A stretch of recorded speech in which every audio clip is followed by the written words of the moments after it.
let us begin with the huge news of October 1st, the October surprise that Iran dealt to Israel.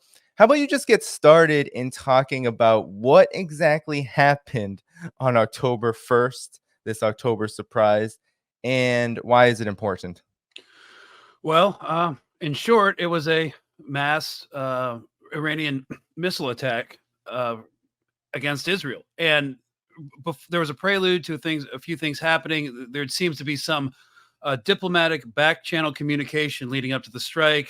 I kind of suspected that something might be happening when there was an emergency meeting that Putin was called to, and around very early in Eastern Standard Time, the rockets were fired. I first saw it on Bricks News, then immediately went to Telegram channels, both Israeli and resistance channels, and started seeing the footage come through.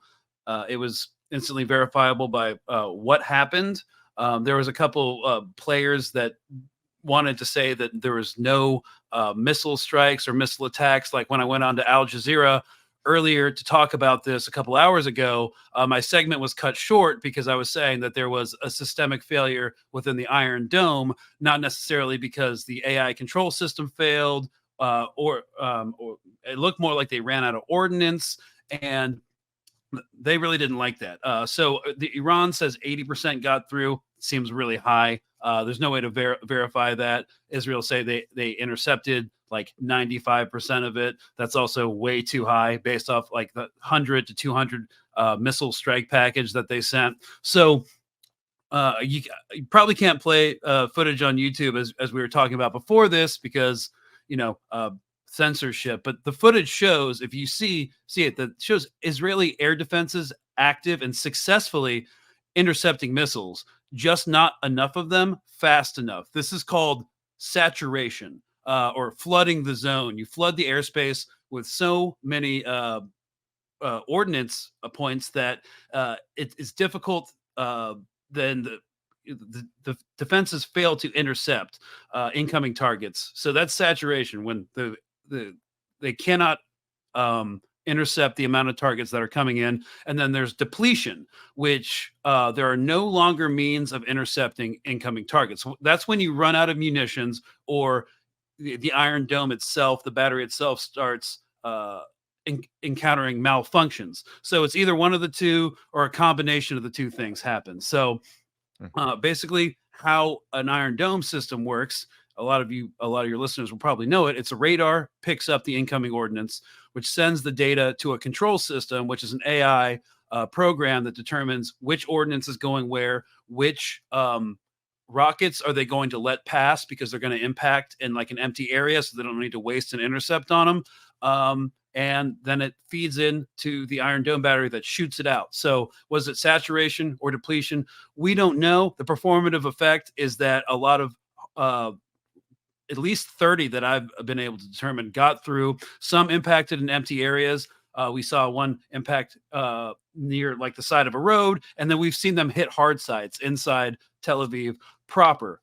There's a gag order on Israeli media. We're not going to have any idea of casualties. We're not going to have any idea of damages, just like how they have a gag order on their casualties in Gaza and northern Lebanon, and all their like vehicle losses and stuff like that. So for a while, we're not going to hear anything. But the next phase of this conflict will be determined by Iran's ability to both sustain this type of attack repeatedly, its allies' ability to exploit it, like the axis of resistance, and Israel's hesitation or lack of hesitation to escalate up to and including nuclear weapons, which they officially don't have. So U.S. intervention was always a part of the plan when and if possible, but there are limits to the U.S. Israeli military power. The question is Iran and its allies more limited? But the strike is incredibly significant, and there's so much we can talk about going forward. So Yeah,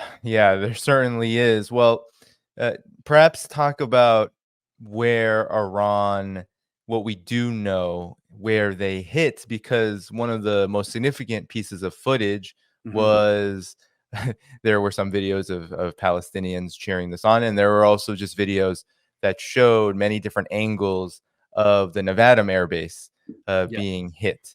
The And first yeah, video we saw were people hiding on the side of a berm, which is like a hill, and we saw rockets not getting intercepted, impacting in the base. And unless you can get a camera on site looking into the base, we're not going to know what they hit. There's rumors that they hit a runway. That can be repaired quickly. Did they hit warehouses? Like, we don't know what hard sides they hit yet.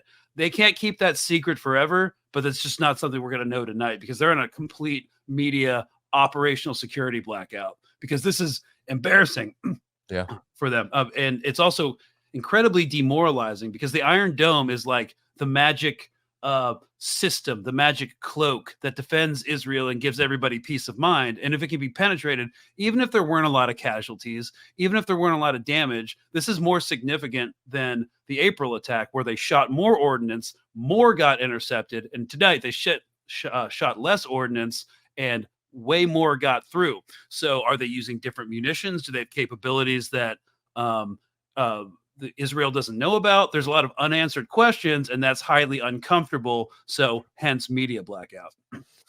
yeah. And I want to show, you mentioned embarrassment for Israel, and I wanted to show, wow, actually, the post on X of Netanyahu going to his bunker was taken down. But I'll show you another example of this because I think it's important to show that this was very unexpected. I don't believe that Israel really knew that this was going to happen. And here is the footage of Netanyahu literally running to his bunker. It's kind of undignified for a world leader, to be honest. Yeah. Yeah. Yeah.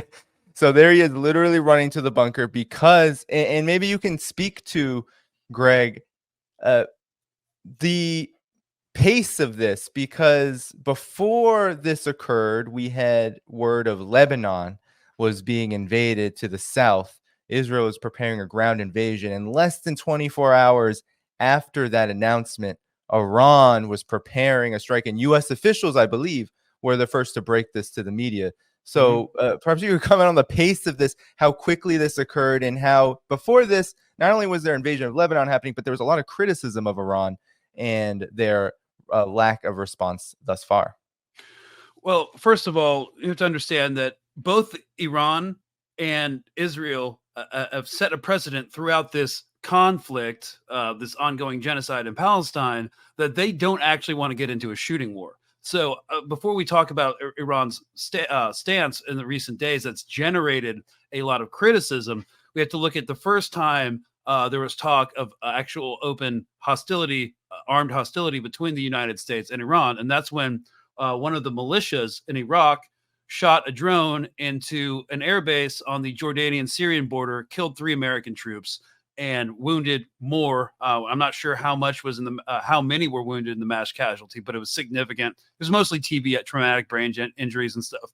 But what happened?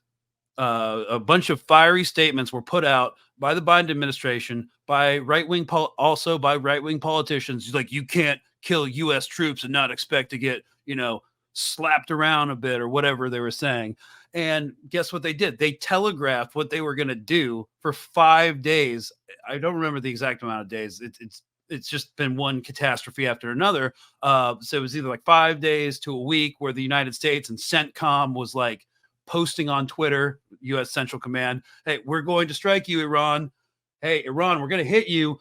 Get all your assets out of the region. Oh, wait, there's a weather pattern over Iraq. We have to hold for weather because our weapons are more precise. It's not completely inaccurate, but you also don't need to hold for weather. And so what do? They sent out an 80 to 85 target strike package, hit mostly empty warehouses. There were a few casualties, as I recall, and then it was done. De-escalation achieved, bread and circuses for the people who wanted war. It's like, yeah, we hit them back. And then the political forces were satisfied.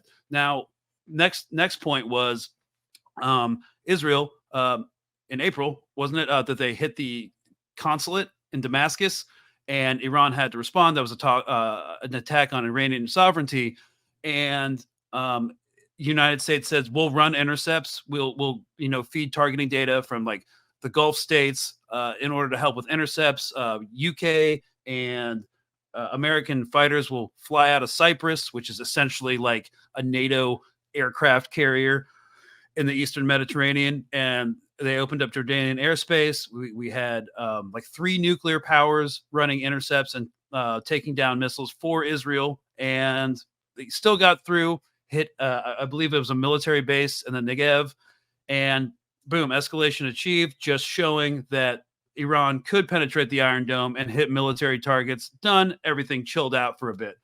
And now we have this. This is kind of a different flashpoint. The United States, again, doesn't want to escalate with Iran, because if Iran can penetrate Israel's air defense network, that means every one of our bases in the Middle East and our oil interests in the Middle East are completely vulnerable to concentrated fire. Like some of our bases have like 1 Patriot battery. Cool. That's like a handful of intercepts, and then it takes like 20 minutes to reload because you have to involve a crane. You have to go and run and get the ammo, put it back in. 20 minutes of having no air defense. So that's incredibly dangerous. Also, our oil interests. If we get into a shooting war with Iran, there goes the Strait of Hormuz. That means gas prices are going to go up a couple months before an election. And people who don't pay attention to geopolitics aren't going to know why. They're just going to be like Biden, and therefore Harris is the reason I can't get to work today. So there's just huge ramifications for this entire escalation. And the U.S. doesn't want to. And Iran doesn't want to, because Iran is on an upswing economically. They've been hurting for a long time. And they also want a better nuclear deal. They want a better relationship with the United States. They actually do. They want some of the sanctions to be relieved.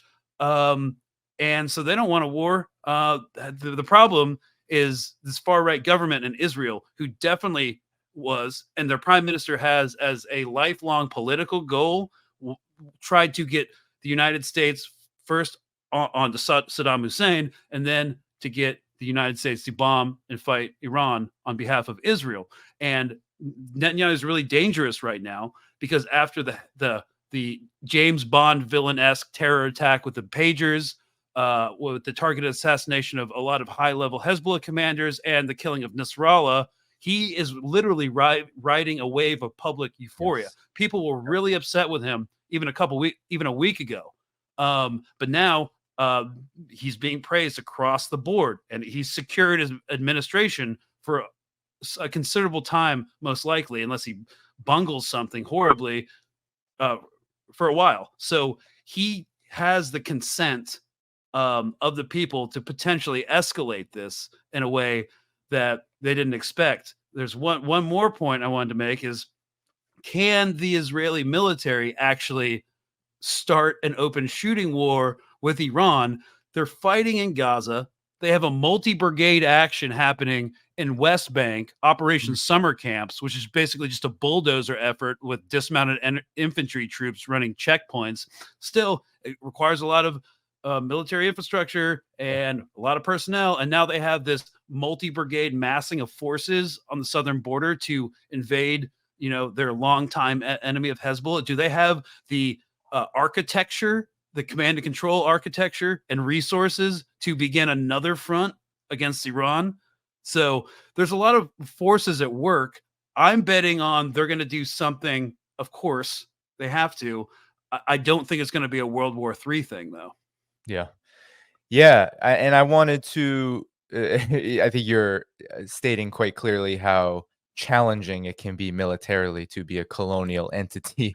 And I want to show the audience, hopefully this works, because the audio wasn't working when I played Netanyahu running to his bunker. But I want to show Biden's response, because it's getting to what you are saying, Greg, about not wanting escalation. That and what's so interesting is that the United States keeps providing Israel all that it needs in every level, but military and otherwise, to continue to escalate at all levels of its war, its genocidal campaign.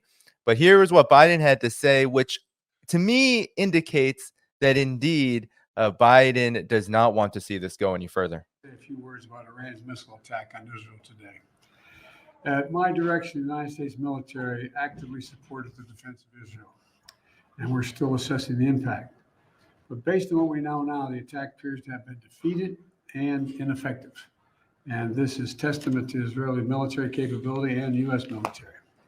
It's also a testament to intensive planning between the United States and Israel. So I wanted to just play the part where he says it has been defeated, Iran's missile barrage, and it was ineffective. Greg, talk about what he could really be saying there. Because in my estimation, what that says is the United States doesn't want to see this go any further and knows quite well that Israel will take it further because of all the things you just mentioned. Yeah, so their entire strategy since opening up the northern front has been de-escalation through escalation.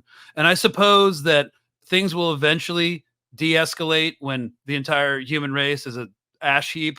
Things will cease to escalate. Then it's a lunatic strategy, patently. But what Biden is saying is kind of what I wish Israeli officials would say, and their information operations and their propagandists would say, because that's the best case scenario for them. Instead of doing a military response, just to push this narrative that this attack was a massive failure. Look how backwards the Iranians are with their paper tiger military, and we don't even need to respond because their entire rocket salvo attack was so miserable and so pathetic that we shouldn't even grace it with a response. Like, that is the best case scenario for how they should de-escalate it.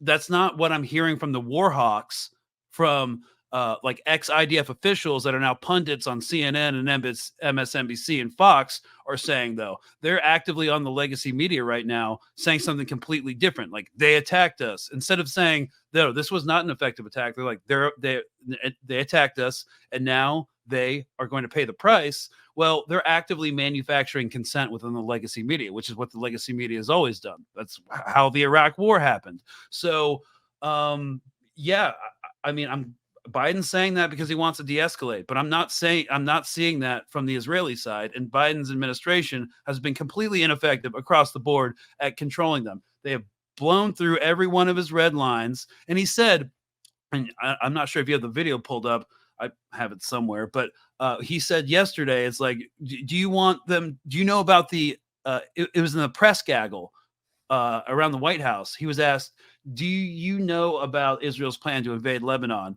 And are you comfortable with it? And he's like, I know more than you think. And I'm paraphrasing, I'm not getting the quote right. I know more than you think, and I want a ceasefire. It's like, okay, cool. It's just one of a million examples of his unwillingness to check Israeli belligerency. So I think he's actually like a credible statesman. He's saying things that he should. The attack was a failure. I don't believe that. I don't think you do. I don't think anyone in the audience really thinks that at all. But it is a de-escalation tactic. It is a narrative that he's putting out there that will be repeated by the press and will hopefully calm things down. But then, which is good. But then again, it doesn't matter what Biden says. It matters what Israel does, because he'll back it no matter what. No matter what they do, he's going to send them arms and munitions and money. So he can say that all he wants. Right. Yeah.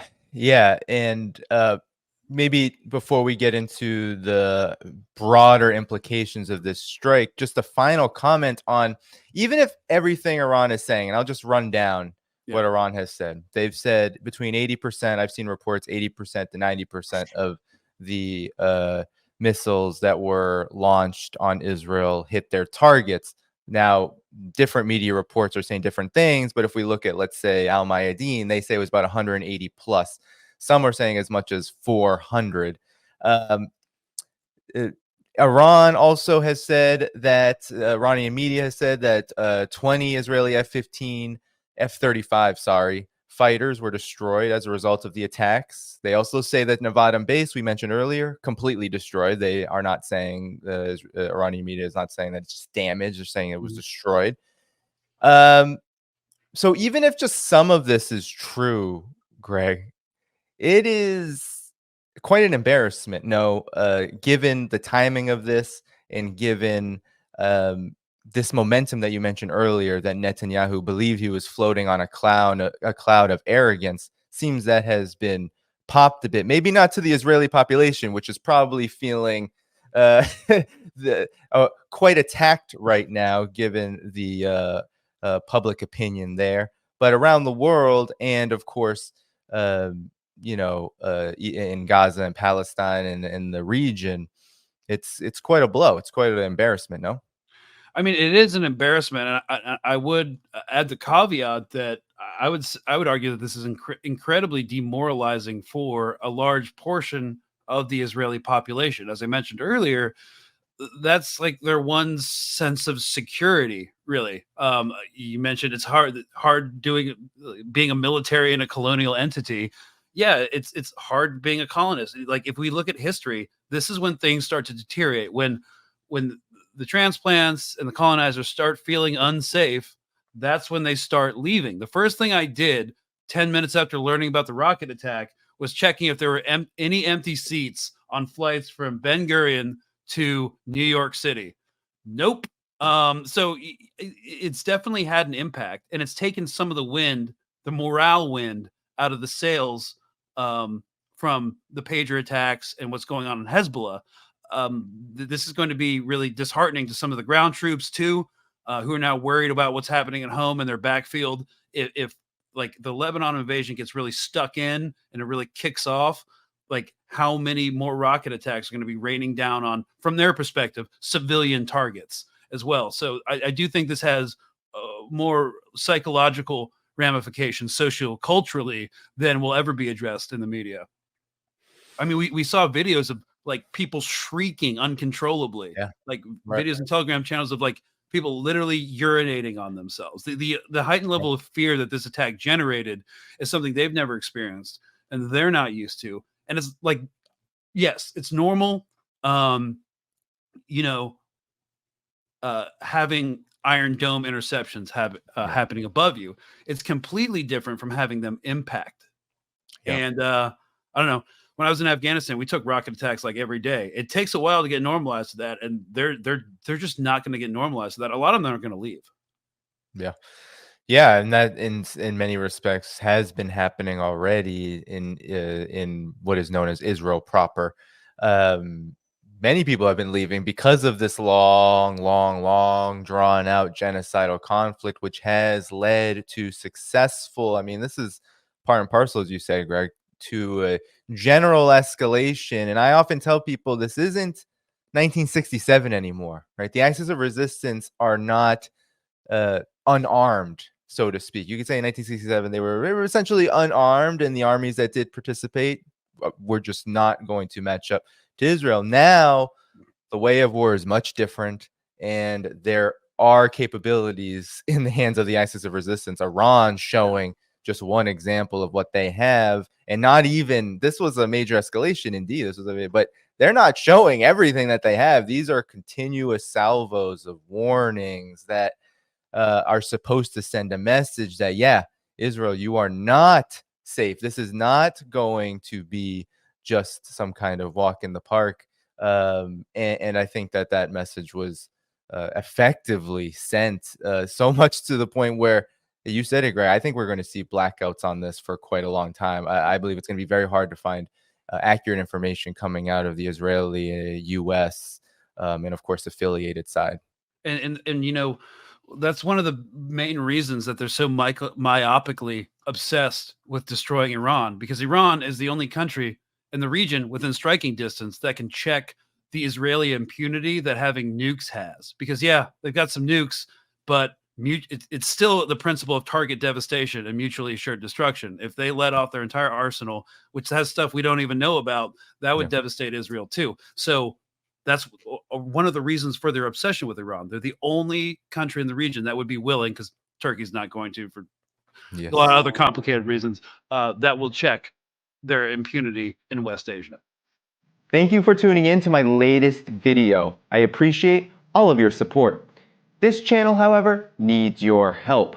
I am seeking to make this channel more sustainable in the long term and upgrade necessary equipment to ensure that this work continues onward and makes progress to give you all of the geopolitical analysis that you all deserve.